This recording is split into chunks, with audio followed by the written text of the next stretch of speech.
All right, so today we're going to tell you a little bit about BCLC, who we work for, what our roles at BCLC are. We're going to tell you the story of the Heist, a game we're working on. That's a game of skill and chance. We're going to tell you a little bit about how we approach player health and responsible gambling, and then what's coming up next for the Heist. What we hope for you to take away from this presentation is an interesting case study that heavily embedded user research into the full game development process. It comes from a different industry, yet surprisingly similar in some ways. And it's going to provide a new perspective on mixing gaming and gambling that might be interesting to you. We're also going to go into an in-depth description of how we work to ensure ethical, safe, and fair gaming practices. So basically, an interesting case study where you're learning a little bit about our approach to user research, how we mix skill and chance, and how we approach player health. A disclaimer to start. The Heist is at a very early stage of exploring the concept. It's not going to be released tomorrow or any day coming up really soon. Further development testing, and we'd have to get approval from our regulator before it does get released. So a little bit about British Columbia Lottery Corporation. How many people here are from BC? All right, right on. So the rest of you, there's what happens here in BC is that we have regulated gambling. 92% of what we take in, or roughly around there, goes back into funding things like parks and hospitals and schools and playgrounds and all this other stuff. To get a sense of how, is it a profitable operation? Over the last 30 years, we've made roughly $21 billion. That's just our province. So, cool. Anyway, we manage lottery, casino, and online gambling for the benefit of British Columbians. And I'm Ian. I come from video game background. Some of you here know me, good, bad, or otherwise, hopefully. And then this is Juliette. I come from a UX, specifically user research background. All right. So what we started out with is we worked with another jurisdiction and a consultant, and we did a huge project where we went out and researched customers, customer needs, tried to build segments, and some of the things you've been hearing about today. So this is all, okay, cool. We did a huge, big project, but really we were trying to specifically look at the intersection between video games, which is a world coming into this I knew fairly well, but okay, and then gambling, which is a world I've been learning about. But where the crossover is, especially looking at emergent medias and everything else, like newer players that are game savvy, the rest of it, what are their needs? What kind of people are those? What sort of things would they want to play? Our suspicion going in is that they aren't going to really care about poker and slots. So what would they want to play? What could we do, and how would gambling have anything to do with that? From that, we then came up with a concept. We came up with a whole bunch of them, and one of the ones that rose to the top is a project called VR Escape Room. So VR Escape Room, version 1, we basically build out a one-page, and do you want to talk about this one, or let me talk about it? I'll talk about it. This is our one-pager. So this one-pager was basically a very simple sheet to say, here's the concept, it's a VR escape room, here's what it does, here's the offer. These are the couple of segments we're looking at in terms of player segments. We feel it's addressing a need, let's put it out in front of them and see if they like it. This one-pager, when put in front of focus testers, did really well. People are like, oh, I'd like to play that. That's nothing like what I would expect in a casino. Cool, so let's go to the next step. We put out a request for proposal. Anybody here ever done one of those, RFPs? I had never done one of those. Holy moly, that's a lot of paper. Legalese got a lot better. So this thing, we partnered with a local company called Archiact. Archiact is kick-ass. I love those guys. Well, not just guys, there's all genders there. But they are awesome. So they built for us a prototype, which we're going to show you here in a second, a sample of. And it basically was looking at how can we make an escape room that basically people could win money from. And so the premise is really simple. In this first version of it, you're looking around a room, you're trying to find keys, and that key will let you get out of the room. But oh, there's bombs. Do I spare some extra keys to defuse that bomb? Because if the bomb blows up, that game is over. The whole thing is all this money that I'm finding in this room, if I can get out of the room, they're going to hand me that cash. If I can't get out of the room, I don't get anything. So this was the first version of it, and we took this out and put it in front of players, which I'll let Julia talk about. All right, so we did the one-pager, it went well. We had the prototype that we built with Archiact, and we wanted to test it out with players again. So what we did was we ran a leaderboard contest at an esports tournament that took place at Elements Casino out in Surrey. There were prizes for the top scoring players. You could play for free the first time as a demo to try it out, and it cost $1 if you wanted to test out your skills and see how you did play again after that. Why we set it up that way was really to address our top questions that we had at that point. So those were, will this game catch gamers' attention? Is it something that they want to play? What do they think of the idea? Will they want to play once, more than once? What kind of strategies are they developing? And is this something that they would pay to try out? So what did we hear from that contest? We got really good feedback from everybody involved. Players said it's fun, it's panic-inducing, it's intense. They talked about all the different strategies that they were developing when they were in the room and wanting to play again to try out and see how those strategies fared. We also heard from them that the prizes that we were offering did impact their interest in playing it out, or playing the game, which was something that we were really curious to hear about. So what that led to is we took all of our findings, we put that in front of our leadership, and our leadership, sure, you can have more money, let's do a version 2. Let's really take this and make it much closer as a prototype to what it would be if we put this into a casino as a functional game. And that led to several things. The first of those was basically to look at the changes we would have to add. Some of the feedback we got was just about very much the user experience of being able to interact with the game, how they controlled. So the original version of it, you tapped a button on the side of your headset. How intuitive does that feel to anyone here? Maybe a scuba diver would be all right, but anybody else, it's kind of a little weird. So what we did is we were using the Samsung Gear as our light and easy demo machine. So we added the controller to that. We enlarged the room and some of the other things you see here. So I'll jump down to the thing that's most important. We added a functional prize structure. Now, being a gambling game means that it has to be actual demonstrable chance with established odds. Those odds are available for the public to see. That's true of every slot machine, everything else. It has to be fair. And that's the difference between non-regulated and regulated gambling. So with this one, a really big thing was like, okay, but you're doing an escape room, so how do you make that a gambling thing? How do you make that fair?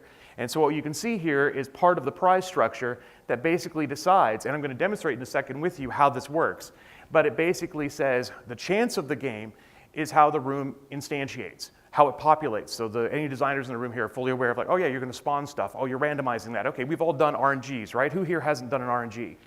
That was a negative, right? Everybody here has done some degree of RNG. If you haven't, then I'll explain it to you. You're about to do one. Okay, so skill, though, is the other side of it. A game of skill is something where like, okay, I'm really good at basketball, so I'm always going to win basketball. Like if I play against people that are worse than me, right? But in gambling, you can't have that advantage. So we have to make sure that we can have something that works both as chance, it's purely random, but skill in the sense that you can still play the game and enjoy it and make choices. So what we did is we extrapolated from blackjack. Because blackjack, it's random what cards you get, but it's your choice as to whether or not you add more cards. Does that make sense? So this is a bizarre extrapolation of the rules of blackjack in a weird kind of way, at least for the regulators concerned. So moving forward, what we did, first thing is I'd like to see, can somebody volunteer to come up on stage? Kind of Penn and Teller style, we're going to do a magic trick, it's going to be awesome. You won't have to talk at all. Yeah, yes, come on up, come please. on up. Mr. Mike, ladies and gentlemen, let's give him a big hand. All right. So there's the demonstration, so we can see it. All right, you're going to face that way so you don't know what's going on. Okay. All right, I'm going to come down here and hopefully not trip. This is the key. All right, so I'm going to be giving some stuff. Okay. Oh, he really's not going to want to go to So you because you're there's going to have another two of one those. that Okay, he's gonna place. cool. Oh, you might want to go to you, though. That's cool. All right. All right, I'm going to hide this. Okay, can you take that and kind of hide it, keep it out of sight? All right, what Mike is going to do is Mike is going to walk around and he's going to ask people what they've got. So you're basically representing the interactive objects in the room. All right, so we're kind of leaning over to this side here a little bit. We're going to let them explore, right? We're going to give them a couple of chances for that. Make sure that's out of sight. Don't show them what you've got until, so keep it nice and hidden. Use your bigger hand. Here we go, here we go. All right. So the idea here is that I am acting as the random number generator. What I am doing is I'm basically deciding around the room what's going to be in there. Okay? So if he doesn't come to you and pick you, then you get to keep whatever I just gave you. Sound good? But if he comes to you and picks you, you have to give him what I gave you. All right? So what we've got here is we're basically deciding where the money is in the room. There we go. And where the bombs are. Kit Kats are bombs. Kit Kats are bombs, and the gold coins are money.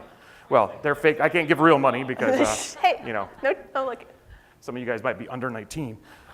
All right, here we go. I'll spread this around a little bit. All right, you take one of those. Cool, almost done here.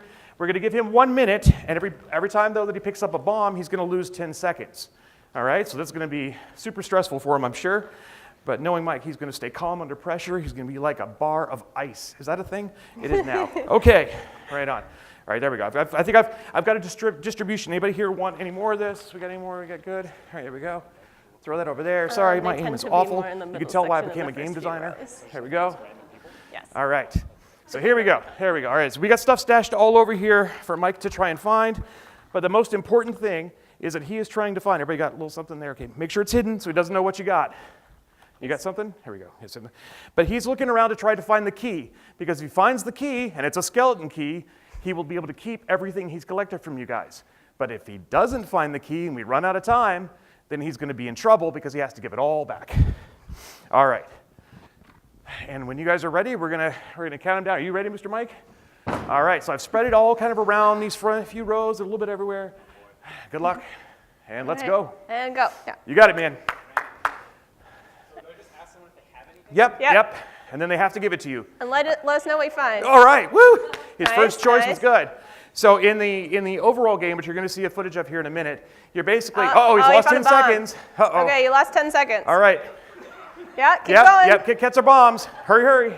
Hurry, hurry. You got to hustle. Do you start to see where the stress kicks in a little bit? You're like, oh, because in the room's got Try big the giant first few clocks on the rows. wall. Like, oh my gosh. It's kind of like those cash booths, right? Some objects aren't going to have anything. Some objects have lots of things in Oh, them. hidden up the sleeve. Uh-oh, he's almost out of Another time. bomb. All right, 10 seconds are gone. Almost out of time. Keep looking. Find the key. Oh, Nice, there we go. nice. He's finding the Doing money. well. He's going to be rich if he can find that key. Somewhere is a key. All right, time's almost up. Time's almost up. Okay, how about the guy who has the key? Tell me. 10, 9, 8, 7, 6. Oh, And time's up.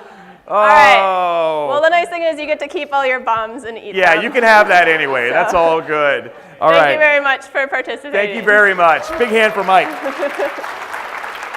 That was awesome. All right, and you can keep the key. There you go. A little memory from a little scary Halloween memory from this occasion. Yeah. So during the course, now again, I want to just to reiterate, this game was inspired from and came from talking to potential players and potential customers, and really talking to a lot of people that don't play lottery stuff and gambling stuff, right? And so we felt it was really important to keep checking back as we went through development on this project. And I want to call out to Vancouver Film School and to Center for Digital Media because they both were awesome in accommodating our, when we got an alpha build, we tested with one school. When we got our beta build, we tested with the next school. We did many tournaments with each of them. The prizes were Legos for, I think, both of them because we can't, again, give out cash at this point. But, you know, they played for score and they learned about the game. They gave us feedback, is a controller thing working? Is it better to stand up or sit down? We found sitting down was better. Lots of things that helped to inform and helped us tune the game. It was fantastic. So and because the students of these schools basically landed within the demographic we were trying to hit, awesome.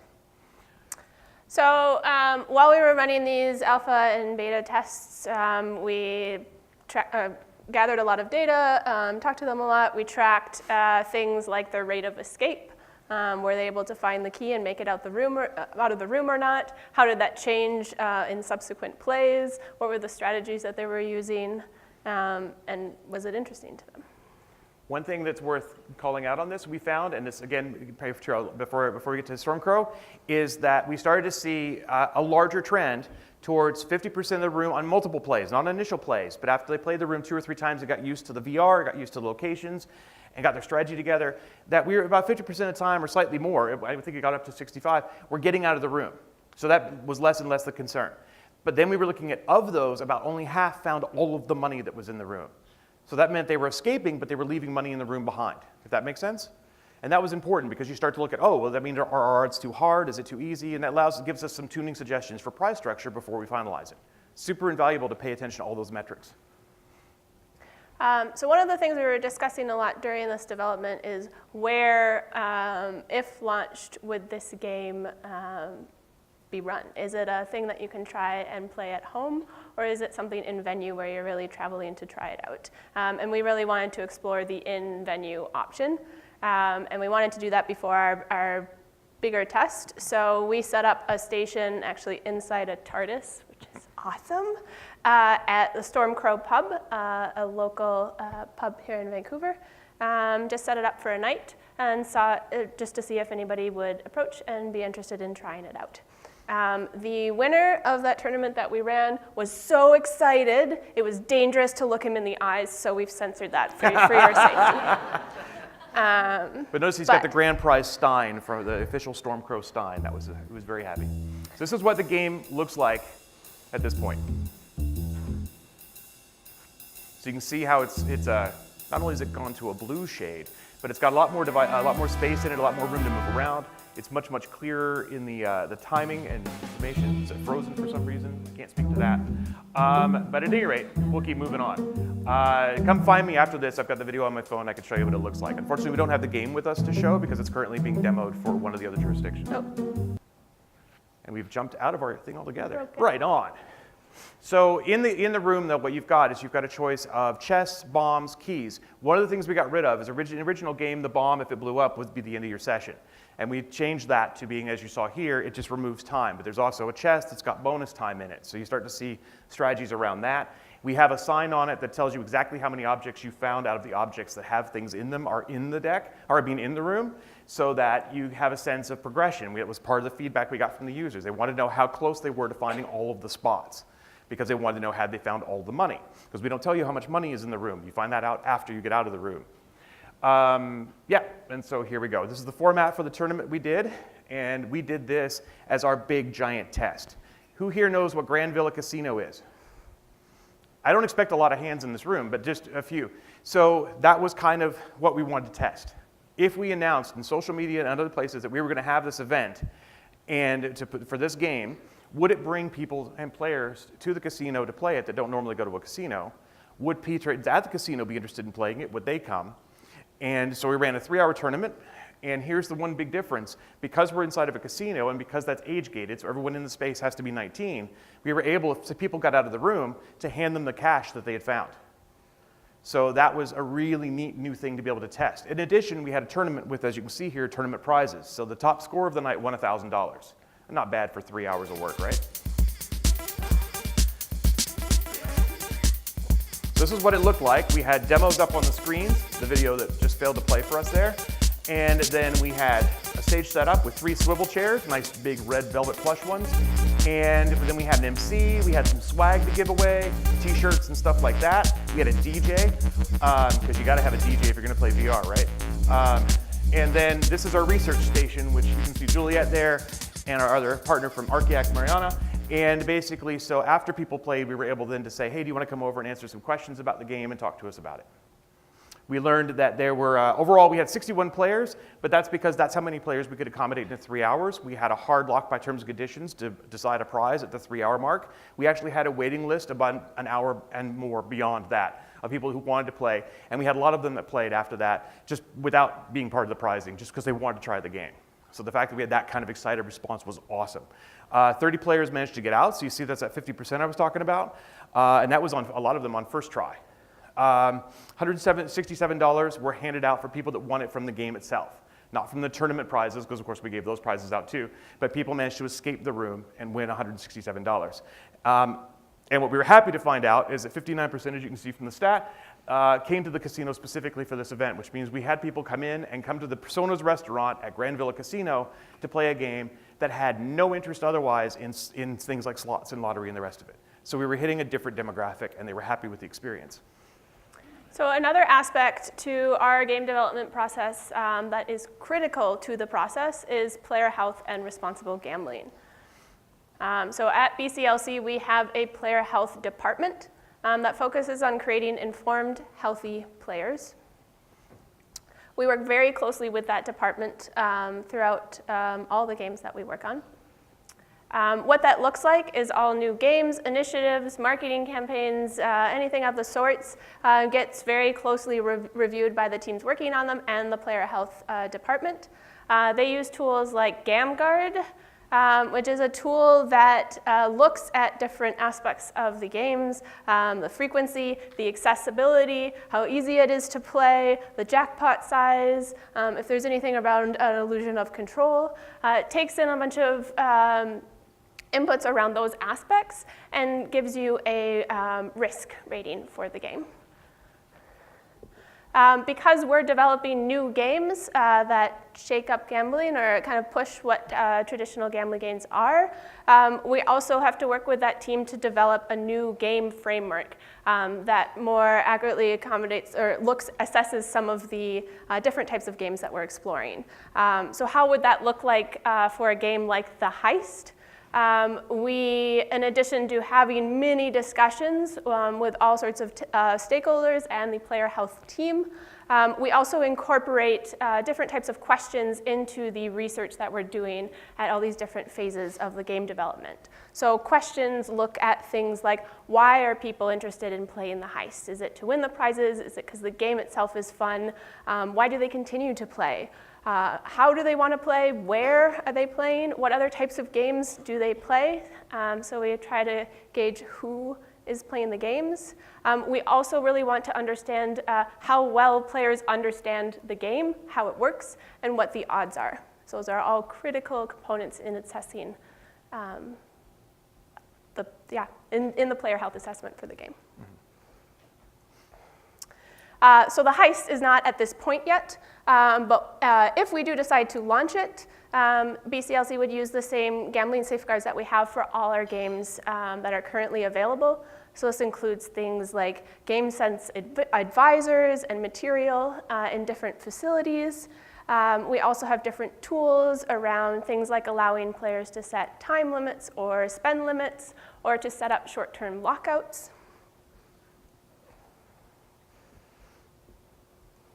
And at this point, what we're looking at for the heist, because the event of the casino went really well, gave us tons of awesome data to look at, is to really explore like this, but as a concept, both that idea of how to structure skill and chance for different kinds of games, but also like so looking at VR as an entertainment product that potentially, whether or not it has a prizing mechanic to it or a potential, pay $5 to play it, you might win money if you get out of the room, that kind of thing. But really to look at it as a potential for arcades for adults in age-gated, whether it's casino or other venues, because we have a lot of venue partners that aren't necessarily casinos. Like, if you've seen the Keno at pubs, like that would fall into, our network or whatever. But basically, I just like the idea of having, being able to have a beer and play a game. Not to encourage beer as BCLC, I don't mean that. But just to be able to play games with like I'm a gamer, right? And also, so it's looking at it as entertainment first. The gambling and parts are really secondary, which is a whole different mind shift for how typically our industry would work. And then looking at casino channel for that part, but also looking at digital channel, like, okay, separating the VR part and whatever, what could it look like for 2D games that are potentially put through our e-gaming network, and what could that be? Is there an appetite for? There's all research points. Is there an appetite for people to be interested in playing games? What if you could play your sort of Candy Crush or your Match 3 or whatever, and have a chance to win some money, but you're mostly playing for the experience and the gameplay? Like, is that a thing? So it's research we have to do. All right, so thank you very much for listening to the story of the heist. I hope it was interesting in terms of learning from a different type of industry, how we mix skill and chance, our approach to research, and to player health as well.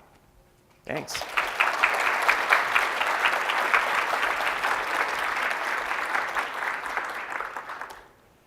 I don't see anybody jumping up for questions, so I think we're okay.